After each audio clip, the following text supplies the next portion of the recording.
In this section, we're going to graft cucurbits using the hole-insertion method. We have here the rootstock, which is a interspecific hybrid squash, and the scion, which is a commercial cantaloupe variety. The advantage of the hole-insertion method is that it does not require a clip, and it produces a very strong graft union.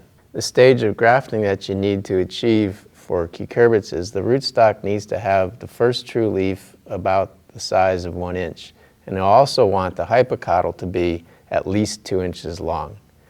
In the scion, you're looking for the first true leaf to be about the size of a grain of rice. In this grafting method, the rootstock needs to be less turgid so that we remove the rootstock from the roots prior to the grafting process and allow it to lose some of the turgidity. This prevents the rootstock from splitting during the grafting process. It now has no roots, but it will be stuck into a soilless mix, and during the healing process, it will grow roots. So to cut off the rootstocks, we just want to cut them off at the soil line, again to leave as much hypocotyl as possible. So I'm just cutting them off, putting them in a tray. And you can see the difference in the turgidity between a freshly cut rootstock and one that has been sitting for a while to allow the turgidity to reduce. So here we have the rootstocks that have been cut off and are drying down. We have the tray of the scions ready at hand. We have a scalpel that I'll need to do some of the grafting, and we have a solder tool, which can be also substituted with just simply a chopstick that was put into a pencil sharpener. This is going to make the hole for the hole insertion process. And again, we have some 70% ethanol for sterilization purposes, and of course the water that you need to mist the plants after they have been grafted. To prepare the rootstock for the hole insertion grafting method, we need to remove the first true leaf, and then we need to remove all the shoot meristem and axillary buds that are remaining. We do that with a cut to remove the meristems, scraping the cotyledon to remove the cotyledonary meristems that are there.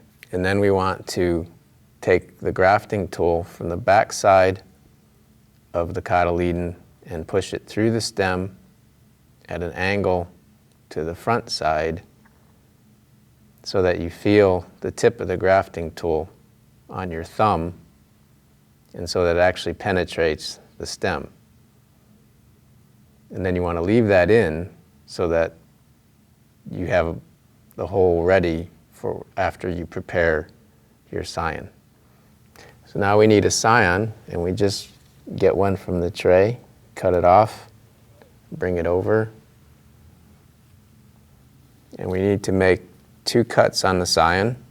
We make the cuts about 5 millimeters below the cotyledon. The first cut we make is a very sharp angled cut, and then we rotate the scion 90 degrees to make another very sharp angled cut to result in a very sharp point on the scion. Now you take the scion and insert it into the rootstock with the cut side down. And it's important to have the cut side down, otherwise the scion will tend to form roots inside the rootstock. So I'm simply putting it into the hole that I made and pressing it in so that the tip comes out through the hole that I made in the rootstock. And if you can turn your graft upside down and shake it, and it stays together, and you can see the tip coming through the hole, you've completed your graft successfully. This is a tray of soilless media. It is a very wet media, saturated the day before to make sure that it is good and wet. The grafted plants are simply placed into the cells and misted. and you need to constantly mist the plants as you are putting them into the tray. And again, when this tray is full of plants, it goes into the healing chamber immediately.